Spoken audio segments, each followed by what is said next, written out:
Hi friends, welcome back to our YouTube channel. നമ്മുടെ പുതിയൊരു വീഡിയോയിലേക്ക് എല്ലാവർക്കും സ്വാഗതം. അപ്പോൾ ഇന്ന് നമ്മുടെ വേർഡ് പാഡ് സീരീസിൻ്റെ പാർട്ട് 2 ആയിട്ടാണ് കേട്ടോ ഞാൻ വന്നേക്കുന്നത്. അപ്പോൾ ഇന്നലെ നമ്മൾ വേർഡ് പാഡ് സീരീസിൻ്റെ പാർട്ട് 1 ഇട്ടു. അതെല്ലാവർക്കും ഇഷ്ടമായെന്ന് തന്നെ വിചാരിക്കുന്നു. ഇന്ന് നമ്മൾ കുറച്ചും കൂടി എല്ലാവർക്കും യൂസ്ഫുൾ ആയിട്ടുള്ള ഒരു സബ്ജക്റ്റുമായിട്ടാണ് വന്നേക്കുന്നത്. ഇന്നലെ നമ്മൾ ഇട്ടിരുന്നത് അവധികൾ, അതിനെക്കുറിച്ചിട്ടായിരുന്നു അല്ലേ. അപ്പോൾ ഇന്ന് ഞാൻ നിങ്ങളായിട്ട് സംസാരിക്കാൻ പോകുന്നത് ബ്രാഞ്ചസ് ഓഫ് സ്റ്റഡി, അതായത് ഒരുപാട് പഠനശാഖകളുണ്ട്. നമുക്ക് അറിയുന്നതുമുണ്ട്, അറിയാത്തതുമുണ്ട്. നമ്മൾ അറിയുന്നത് കുറേ ഫെമിലിയർ ആയിട്ടുള്ള കാര്യങ്ങൾ നമുക്ക് അറിയായിരിക്കും, പക്ഷെ കൂടുതലും നമുക്ക് അറിയാത്ത കാര്യങ്ങളായിരിക്കും. അപ്പോൾ മാക്സിമം ബ്രാഞ്ചസ് ഓഫ് സ്റ്റഡിയെ കുറിച്ചിട്ട് നിങ്ങളുമായിട്ട് ഡിസ്കസ് ചെയ്യുക. അപ്പോൾ ഈ വീഡിയോ ഒരുപാട് ലെങ്തി ആക്കാൻ ഞാൻ ആഗ്രഹിക്കുന്നില്ല. ഇന്നലെ എനിക്ക് തോന്നുന്നു കുറച്ച് ലെങ്തി ആയി പോയിട്ടുണ്ട് വീഡിയോയ്ക്ക്. അപ്പോൾ ഇന്ന് നമുക്കത് കുറച്ച് ചുരുക്കി ഒരുപാട് ലാഗ് വരാത്ത രീതിയിൽ സെറ്റ് ചെയ്യാമെന്ന് വിചാരിച്ചു. അതുകൊണ്ട് തന്നെ ഒരുപാട് കണ്ടൻറ്റ് ഞാനിതിൽ ഉൾപ്പെടുത്തുന്നില്ല. നമുക്ക് പാർട്ടായിട്ട് ഈ ഒരു ബ്രാഞ്ച് ഓഫ് സ്റ്റഡീസിനെ ഞാൻ പാർട്ടായിട്ടാണ് ചെയ്യാൻ ആഗ്രഹിക്കുന്നത്. അപ്പോൾ നമുക്ക് സ്റ്റാർട്ട് ചെയ്താലോ. ഫസ്റ്റ് തന്നെ നമുക്ക് ഒരു ലിവിങ് ഓർഗാനിസത്തിൻ്റെ സ്റ്റഡിയെ കുറിച്ചിട്ട് പറഞ്ഞു തുടങ്ങാം. ചെള്ളുകൾ എല്ലാവർക്കും അറിയുന്ന സാധനമാണല്ലേ ചെള്ളെന്ന് പറയുന്നത്. അതിനെക്കുറിച്ചിട്ട് പഠനമുണ്ട്. അതെന്താണെന്ന് നിങ്ങൾക്ക് അറിയോ? അപ്പം അതിനെക്കുറിച്ചിട്ടുള്ള പഠനത്തിൻ്റെ പേരാണ് ആക്രോളജി എന്ന് പറയുന്നത്. Acarology is a study of mites and ticks. ഈ ചെള്ളുകളെ കുറിച്ചിട്ടുള്ള ഒരു പഠനത്തിനെ പറയുന്ന പേരാണ് ആക്രോളജി എന്ന് പറയുന്നത്. ശരിക്കും അതിൽ വരുന്നത് അതിൻ്റെ സ്ട്രക്ചർ, അതിൻ്റെ ഒരു ലൈഫ് പ്രോസസ്സ്, പിന്നെ അതുപോലെ തന്നെ ഈ ചെള്ളുകൾ പരത്തുന്ന സ്പ്രെഡ് ചെയ്യുന്ന കുറേ ഡിസീസസ് ഉണ്ടാവില്ലേ. അപ്പോൾ ആ ഡിസീസസിനെ കുറിച്ച് ഇങ്ങനെയുള്ള കാര്യങ്ങളായിരിക്കും ആക്രോളജിയിൽ വരുന്നത്. അതിൻ്റെ സ്ട്രക്ചർ, പിന്നെ ലൈഫ് സ്പാൻ, ഇങ്ങനെയുള്ള എല്ലാ കാര്യങ്ങളും ഈ ആക്രോളജിയിൽ വന്നിട്ടുണ്ടാവും. ഇനി രണ്ടാമത് നമ്മൾ നോക്കാൻ പോകുന്നത് acoustics is a study of sounds. അതെല്ലാവർക്കും ഫെമിലിയർ ആയിട്ടുള്ള കാര്യമായിരിക്കും, കാരണം കുഞ്ഞു ക്ലാസ് മുതലേ നമ്മൾ പഠിക്കുന്നതാണല്ലേ. Acoustics is a study of sound എന്ന് പറയുന്നത്. ഒരു സൗണ്ട് എങ്ങനെ പ്രൊഡ്യൂസ് ചെയ്യുന്നു, അതെങ്ങനെ ട്രാൻസ്മിറ്റ് ചെയ്യുന്നു, അതുപോലെ തന്നെ അതിൻ്റെ റിഫ്ലക്ഷൻ എങ്ങനെയാണ്, ഇങ്ങനെയുള്ള കാര്യങ്ങളെല്ലാം നമ്മൾ പഠിക്കുന്നുണ്ട്. അപ്പോൾ ഈ ഒരു സൗണ്ടിനെ കുറിച്ചിട്ടുള്ള പഠനത്തെയാണ് അക്വസ്റ്റിക്സ് എന്ന് പറയുന്നത്. ഓക്കെ, അടുത്ത് നമ്മൾ നോക്കാൻ പോകുന്നത് ആക്ടിനോളജി എന്ന് പറയുന്നത് it's a study of sunlight and it's effects. അതായത് സൺലൈറ്റ് കൊണ്ടുണ്ടാവുന്ന ആ ഒരു എഫക്ട്സ് ഇല്ലേ, അതിൽ നിന്ന് റേഡിയൻ്റ് എനർജീസ് ഒക്കെ ഉണ്ടാവില്ലേ, ആ റേഡിയൻ്റ് എനർജിയെ കുറിച്ചിട്ടുള്ള പഠനത്തിൻ്റെ ആ ഒരു ശാസ്ത്രത്തെയാണ് ആക്ടിനോളജി എന്ന് പറയുന്നത്. ഫോർ എക്സാമ്പിൾ നമ്മളിപ്പോൾ നോക്കുകയാണെങ്കിൽ യു വി റേസിൻ്റെ റിസർച്ചിന് വേണ്ടിയിട്ട്, പിന്നെ സോളാർ എനർജിയെ പറ്റിയിട്ട്, ഇങ്ങനെയുള്ള റിസർച്ചസിനെല്ലാം യൂസ് ചെയ്യുന്നത് ഈ ഒരു പഠന ശാഖയാണ് യൂസ് ചെയ്യുന്നത് ആക്ടിനോളജി. നെക്സ്റ്റ് നമ്മൾ നോക്കാൻ പോകുന്നത് aerobiology, study of airborne organisms and particles, means pollen grains. ഇപ്പോൾ പൂമ്പൊടിയില്ലേ, നമുക്കറിയാമല്ലോ, പൂമ്പൊടികൾ കൊണ്ടുപോകുന്നത് എങ്ങനെയാണെന്നൊക്കെ നമുക്കറിയാം. പൂമ്പൊടികൾ, അതുപോലെ തന്നെ ബാക്ടീരിയ, ഫംഗസ്, വൈറസ്, ഇതെല്ലാം എയർ പാസേജ് ആയിട്ടുള്ള സാധനങ്ങളാണല്ലോ, എയർബോൺ ഓർഗാനിസംസ് ആണ്. അപ്പോൾ ഇതിനെക്കുറിച്ചിട്ടുള്ള ഒരു സ്റ്റഡി ആണ് എയറോബയോളജി എന്ന് പറയുന്നത്. നമ്മൾ ബാക്ടീരിയ, ഫംഗസ്, വൈറസ് ഇതെല്ലാം എയർ ത്രൂ പോകുന്ന സാധനങ്ങളാണെന്നൊക്കെ അറിയാം, പക്ഷെ ഇതിനെക്കുറിച്ചിട്ടൊരു പഠനം ഉണ്ടെന്ന് പലർക്കും അറിയുണ്ടാവില്ല.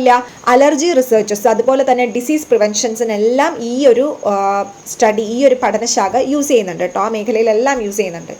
നെക്സ്റ്റ് നമ്മൾ നോക്കുന്നത് എയറോഡൈനാമിക്സ് എന്ന് പറയുന്നത് എയറോബയോളജി പോലെ തന്നെയാണ്, പക്ഷേ വ്യത്യാസമുണ്ട്. ബയോളജി ഇസ് റിലേറ്റഡ് ടു, നമുക്കറിയാലോ, living organisms, plants, animals such as. ഇത് എയറോഡൈനാമിക്സ് എന്ന് പറയുന്നത് വായുവിലൂടെ സഞ്ചരിക്കുന്ന വസ്തുക്കളെ പറ്റിയിട്ടുള്ള പഠനത്തെ അല്ലെങ്കിൽ ആ പഠനശാസ്ത്രത്തെ. It's a study of motion of air and the force acting on a moving object in the air.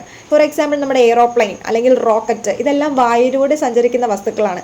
അപ്പോൾ ഇതിനെ പറ്റിയിട്ടൊക്കെയുള്ള ഒരു സ്റ്റഡിയെയാണ് എയറോഡൈനാമിക്സ് എന്ന് പറയുന്നത്. സോ നെക്സ്റ്റ് നമ്മൾ നോക്കാൻ പോകുന്നത് aerology is means the study of atmosphere. അന്തരീക്ഷത്തെ പറ്റിയിട്ടുള്ള പഠനത്തെയാണ് എയറോളജി എന്ന് പറയുന്നത്. മെയിൻലി അന്തരീക്ഷത്തിലുള്ള, അതായത് നമ്മുടെ അറ്റ്മോസ്ഫിയറിൻ്റെ അപ്പർ ലെയറിനെ പറ്റിയിട്ടുള്ള സ്റ്റഡിയാണ് കേട്ടോ മെയിൻലി. അതായത് വെതർ ഫോർകാസ്റ്റിങ്ങിനും അതുപോലെ തന്നെ ഏവിയേഷൻ, അങ്ങനെയുള്ള ഒരു റിസർച്ചിനൊക്കെ വേണ്ടിയിട്ടാണ് നമ്മൾ എയറോളജി എന്ന് പറയുന്ന ആ ഒരു പഠനശാഖ യൂസ് ചെയ്യുന്നത്. നെക്സ്റ്റ് നമ്മൾ നോക്കാൻ പോകുന്നത് എയറോനോട്ടിക്സ് ആണ്. എയറോനോട്ടിക്സ് എന്ന് പറയുന്നത് study of the science and operations of aircrafts. അതായത് വിമാനങ്ങൾ, എയ്റോപ്ലെയിൻസ്, എല്ലാവർക്കും ഇഷ്ടമുള്ള കാര്യമാണല്ലോ എയ്റോപ്ലെയിൻ എന്ന് പറയുന്നത്. എയ്റോപ്ലെയിനിൻ്റെ ആ ഒരു ഡിസൈനിങ്ങും ആ ഒരു ബിൽഡിങ്ങും അതുപോലെ തന്നെ ഓപ്പറേഷനും, ഇതിനെക്കുറിച്ചിട്ടുള്ള പഠനത്തെയാണ് എയറോനോട്ടിക്സ് എന്ന് പറയുന്നത്. നെക്സ്റ്റ് വരുന്നത് എല്ലാവർക്കും ഇഷ്ടപ്പെട്ട, ഇപ്പോൾ ഭയങ്കര ഫെമിലിയർ ആയിട്ട് കേൾക്കുന്ന ഒരു സംഭവമാണ് കേട്ടോ എസ്തെറ്റിക്സ് എന്ന് പറയുന്നത്. Aesthetics is study of beauty and art. നമ്മൾ ഒരുപാട് എസ്തെറ്റിക് ഫോട്ടോസൊക്കെ എടുക്കാറുണ്ടല്ലേ, ഒരുപാട് കാണാറുണ്ട്. അപ്പോൾ അതൊരു പഠന ശാഖയാണ് ശരിക്കും പറഞ്ഞു കഴിഞ്ഞാൽ.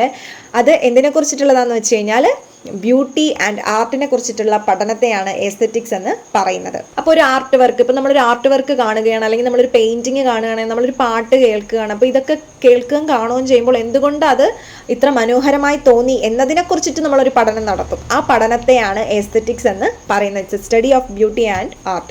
നെക്സ്റ്റ് വരുന്നത് ഈറ്റിയോളജി എന്നാണ് പറയുന്നത്. Aetiology means study of origin and causes of diseases ആണ്. ഡിസീസസ്, രോഗങ്ങൾ ഉണ്ടാകുന്നതിനും അത് ഉത്ഭവിക്കുന്നതിനുമുള്ള ആ ഒരു പഠനത്തെ, എങ്ങനെ അത് ഉത്ഭവിക്കുന്നു, എങ്ങനെ അത് ഉണ്ടാകുന്നു, എങ്ങനെ അത് സ്പ്രെഡ് ചെയ്യുന്നു, ഇങ്ങനെയുള്ള കാരണങ്ങളെ കുറിച്ചിട്ടുള്ള പഠനത്തെയാണ് ഈറ്റിയോളജി എന്ന് പറയുന്നത്.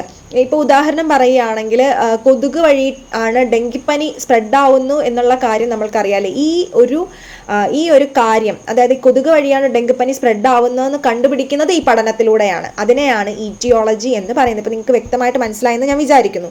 അപ്പോൾ അതാണ് ഈറ്റിയോളജി.